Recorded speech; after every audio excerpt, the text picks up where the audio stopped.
नमस्कार, मैं GRS news के लिए गिरीश सिकरवार। आज के इस ब्लॉग में मैं बात करने वाला हूँ एक ऐसी सरकार की कि जिनके पास खुद के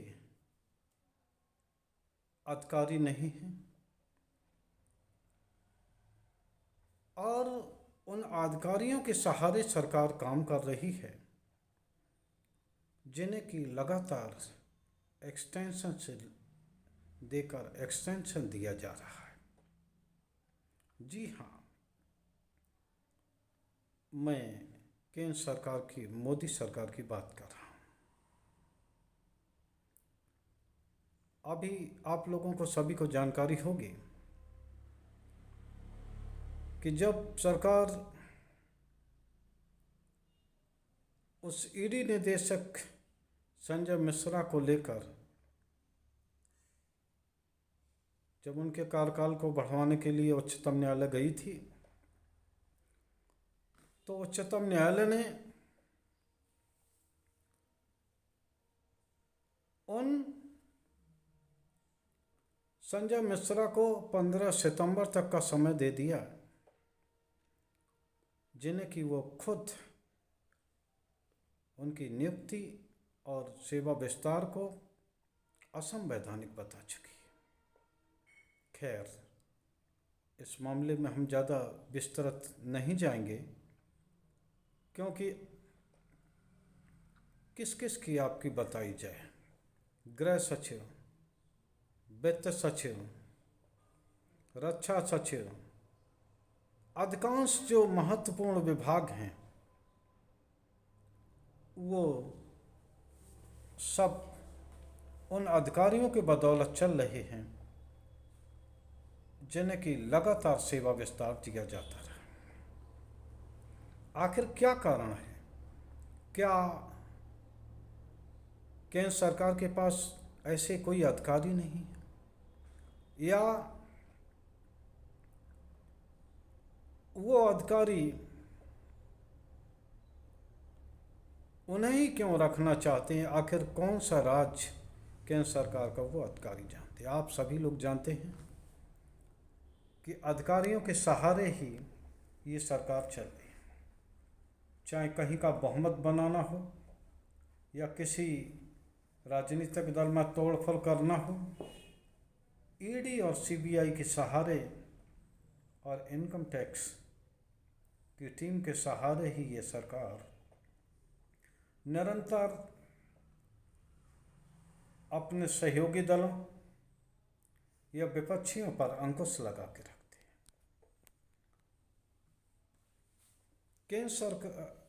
केंद्र सरकार की इस धर्मता के लिए माननीय उच्चतम न्यायालय ने जब ये कहा कि ठीक है, मैंने ईडी निदेशक को 15 सितंबर तक का वक्त दिया, लेकिन इसको क्या ये माना जाए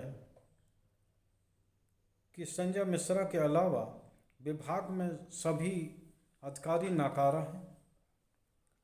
एक तरह से उन्होंने अधिकारियों के उस पर, इकबाल पर या उनकी योग्यता पर सवाल खड़ा किया। निश्चित तौर पर केंद्र सरकार उन अधिकारियों को इसलिए रखना चाहती है कि उन अधिकारियों के बल पर ही उन्होंने जो 19-21 चीज़ें की हैं वो आम जनता के सामने ना आ पाए।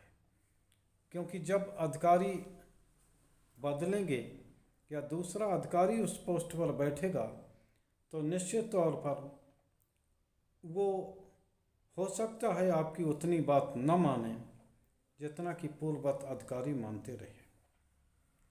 तो इस डर के कारण केंद्र सरकार लगातार अधिकारियों को प्रमोशन देती जा रही है। कैबिनेट सचिव को भी प्रमोशन दिया गया।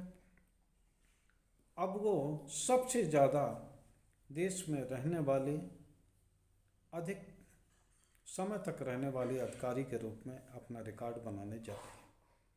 अधिकांश जो अधिकारियों को, जिन लोगों को सेवा विस्तार मिला है, वो सभी लोकसभा चुनाव तक कैबिनेट सचिव तो लोकसभा चुनाव के बाद भी अपनी पोस्ट पर रहने वाले हैं।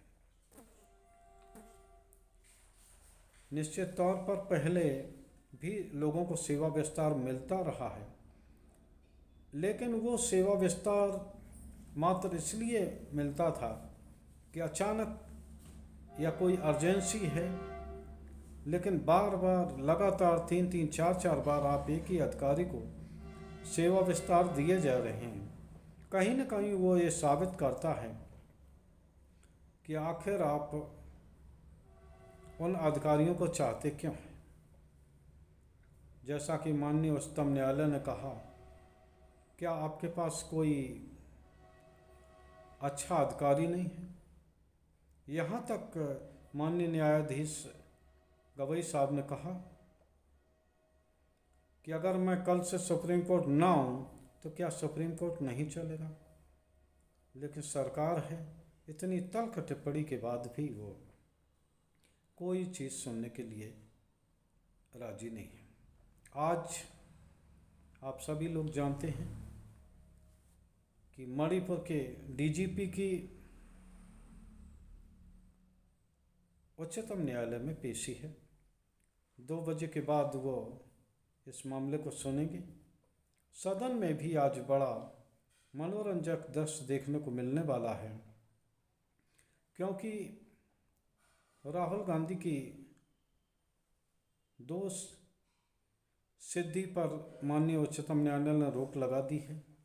निश्चित तौर पर उनको सदन में जाना चाहिए। जिस प्रकार की एक गुजरात न्यायालय के निचली अदालत की सज़ा मिलते ही उनकी सदस्यता चली गई थी, अब चूँकि उच्चतम न्यायालय ने उस पर रोक लगाई है तो होना तो ये चाहिए कि तुरंत उन्हें सदन में लिया जाए। और दूसरी ओर बीजेपी के ही एक सांसद राम शंकर कठेरिया को भी एमपी एमएलए कोर्ट ने 2 वर्ष की सज़ा सुनाई है। ये सज़ा उनके सरकारी कार्य में बाधा, बलवा और मारपीट से संबंधित है। उन्हें 2 साल की सज़ा सुनाई गई है। निश्चित तौर पर यह देखना होगा कि क्या लोकसभा अध्यक्ष, जिन्होंने राहुल गांधी को सदन से निकालने में देरी नहीं की थी, क्या उतनी देरी वो अपने सांसद को लेकर भी करेंगे या उसे बचाने का प्रयास होगा, जैसा कि भारतीय जनता पार्टी हरदम करती रहती है। आज ये देखना बड़ा अच्छा होगा, और अगर इसमें कोई अपडेट हुआ तो निश्चित तौर पर हम आपको एक वीडियो के माध्यम से इस बात का बताने का प्रयास करेंगे। वैसे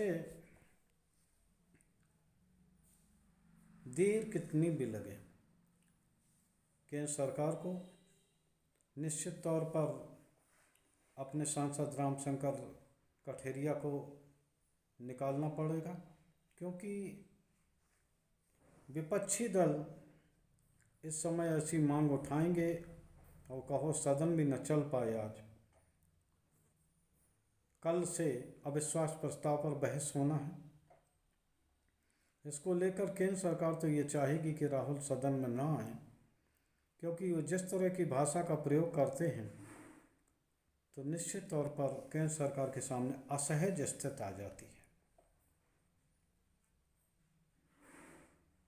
खैर, देखना ये है कि ये लोकसभा के अध्यक्ष के इकबाल का भी प्रश्न है कि वो सत्ता दल के दबाव में काम करते हैं, जैसा कि विपक्षी आरोप लगाते हैं, या अपने नियम कानून के सहारे वो सदन को चलाते हैं। आज इसकी परीक्षा की घड़ी आ गई है। देखना यह है लोकसभा अध्यक्ष इसमें पास होते हैं या फेल। आज के ब्लॉग में बस इतना ही। जय हिंद, जय भारत।